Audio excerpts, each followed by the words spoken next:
Hey guys, how's it going? Michael from GuitarGate.com here again, and I thought I'd jump on here and show you how I learn a tune when I'm trying to work something up for a cover band. So I got an email from dude that runs our band, and we're supposed to learn this Jason Derulo song, "Want to Want Me." Apparently, it's a big hit right now.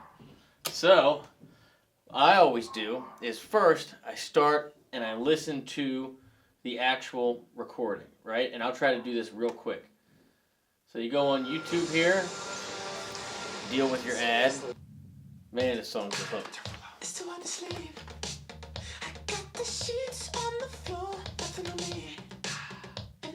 So right away I'm hearing bass and I'm hearing drums and that synth, right? But right away I can tell that dun dun dun dun dun dun dun, that is a hook of the tune. Right, that is like a key piece of the song. It's not something that is like a bystanding piece. So that is going to be one specific part. So let's see if we can get that part. I can't take it no more, so you can freeze. I got 1 foot out the door, where are my keys? 'Cause I gotta leave, yeah, in the back of the cab. I took the drive ahead of time.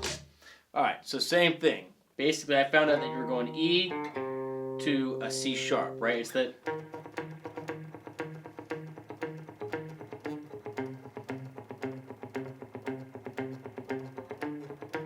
And I'm thinking I'm in the E major scale. I'm thinking I'm in the key E, so that'd be E major, C sharp minor. So I'm going E to that's basically the D sharp to C sharp. There's that little move there, right?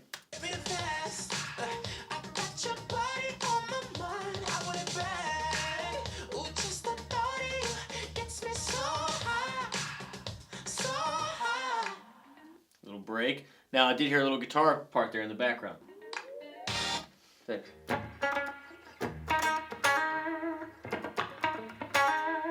So that is a secondary piece, obviously, right? So we're going the first stroke through. We're trying to get as much of the fat as we can as possible.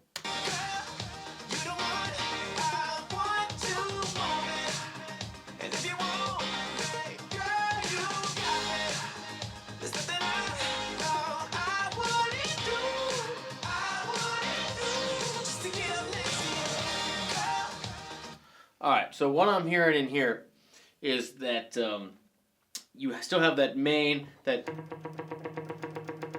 is still the main driver of the tune, but now you get obviously the chorus, which is a hook, and then you get the big hit. So there's 3 basic things. So E, C sharp, A, C sharp. Heard a B in there. So it's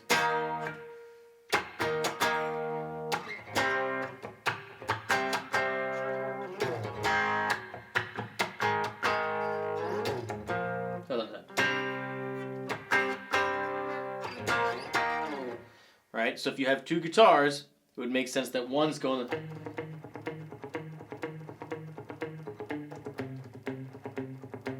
and follow it down.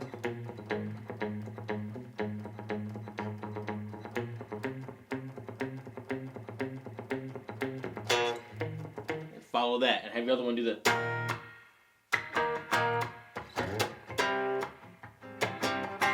Alright, now let's hear where we go from here.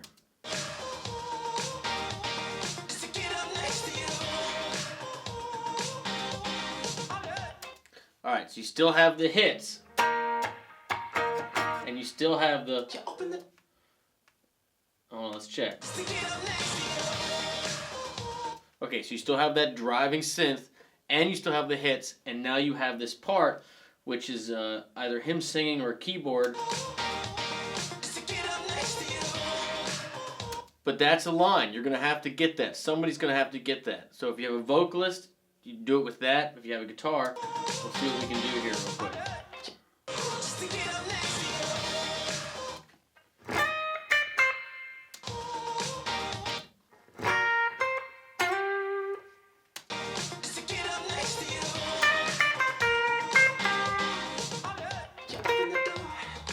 you heard there's that little piece of guitar in the back that's really low in the studio. Again, that's a secondary type of thing. Let's keep going.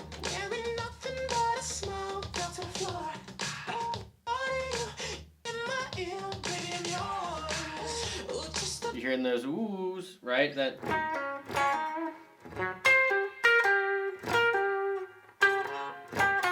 Yeah.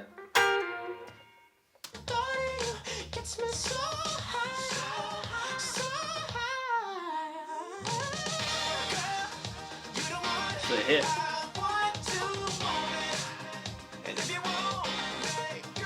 Again, so you got one guy doing.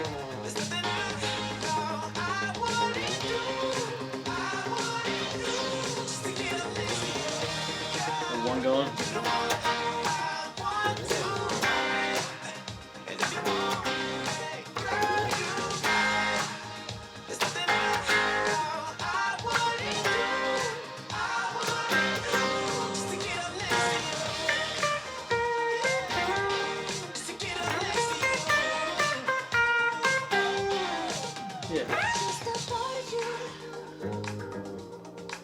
Alright, so you got a bridge here.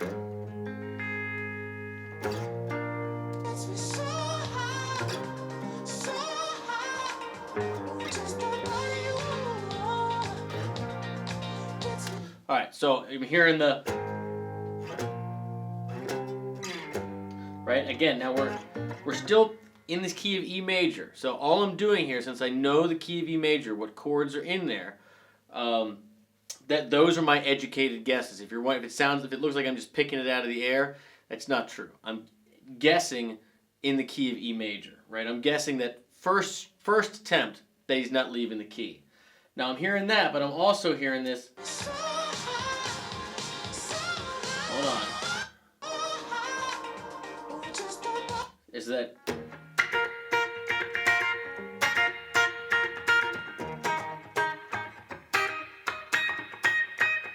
There's a little E vamp in there.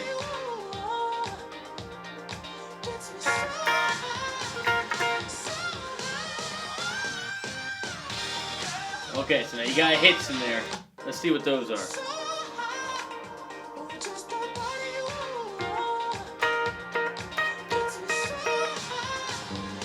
Two.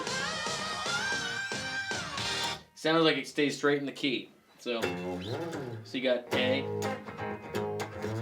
B, C sharp, G sharp, so A4, B5, then it goes to 2. I think he's just doing power chord there. I think he stays in the key.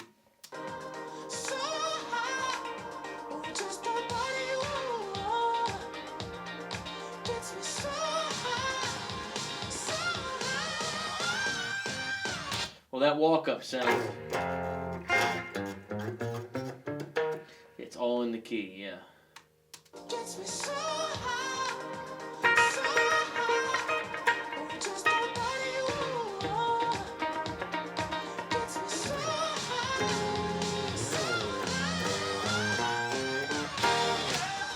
So that I'm just walking up the E major scale. Nothing is weird about the song key-wise yet. I'm assuming it takes this out.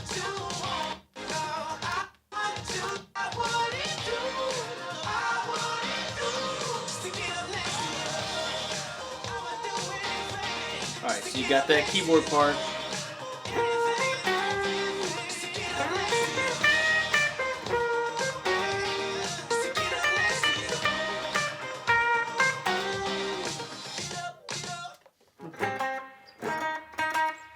Just, hits on the end. So that's the studio one. So now, if I'm trying to figure out how the band does it, right? How he breaks it up live, I'm going to search for him doing it live. Alright, so he's doing that with bass and keys for that groove with the drums.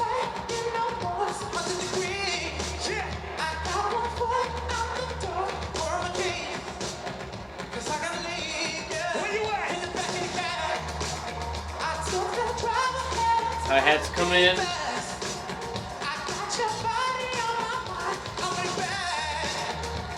Hard to tell if there's a guitar on the bottom of that.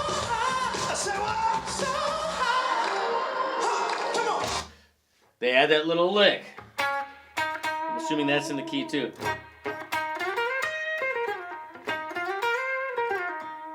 You don't have to get that, but that's something to notice.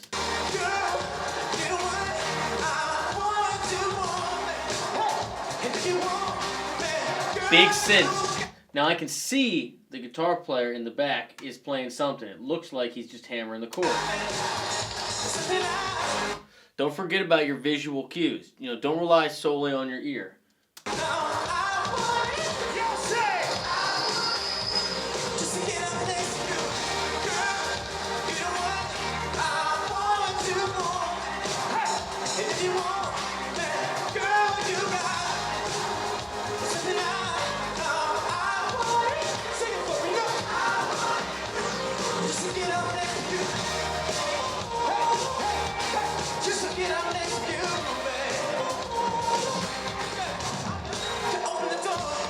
They had a hit there for that B.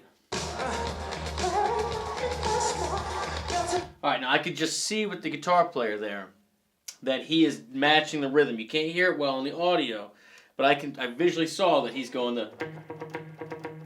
and matching it with the bass. He's not doing that. Let's do one more. It's always good to look at least two, right? Especially when something like that where you can't really hear the guitar so well, but you see that they're doing something. Now this is a Guitar Center Studio series. Anytime you get something in studio like this, live, that's ideal because the audio is going to be good. Big gospel intro.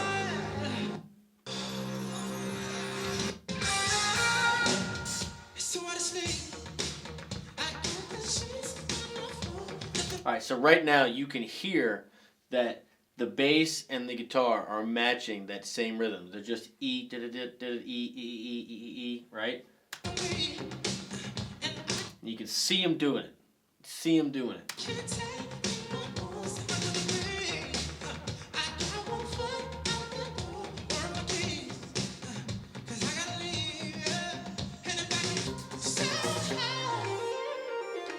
Got that lick again.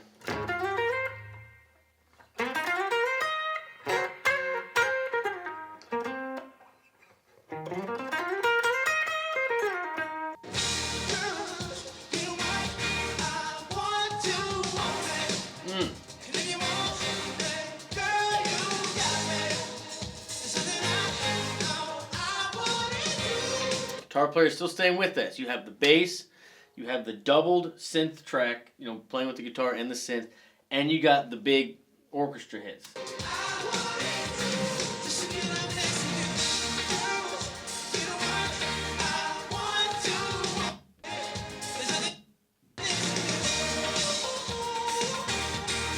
Alright, now I just saw, now I'm going to listen for it, the guitar player doing more of a funk thing, that something different. Alright, what he's doing, it looks like, it's hard to hear, is that he's just playing the top couple strings of each chord and laying down a funk thing. So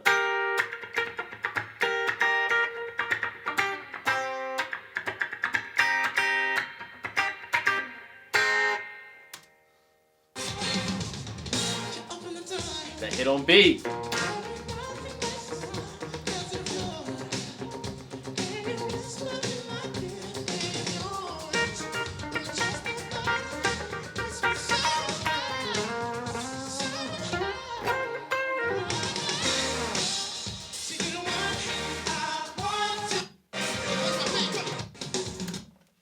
Alright, and then lastly, we're going to look and see if we can find a good cover. Because depending on how many pieces are in your band, you want to look for a similar style band as yours, right? So if you have a keyboard player and two guitars, you might want to look for that many pieces. If you have a horn section and no keyboard player or whatever you have, you want to hunt around and try to find something close to you that sounds good, right? And just see what you have. Oh, what do we got here? With sound. Alright, well this is acoustic. But this is a good example. If you're doing acoustic, maybe this makes sense for you.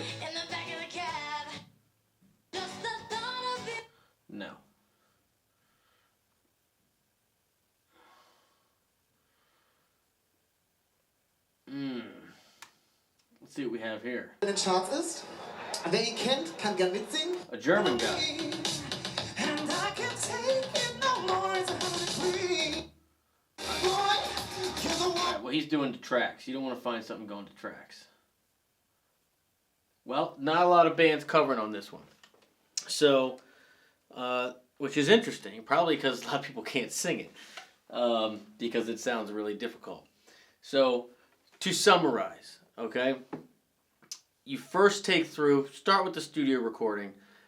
You're going to want to listen to it at least 2 to 3 times. Get as much as you can in first pass. Like, try to figure out the key and try to figure out the core essential parts that must be in there. So for this song, we figured out the key is in E major, the chords come from E major, the licks come from E major, and your main parts are that one driving synth track.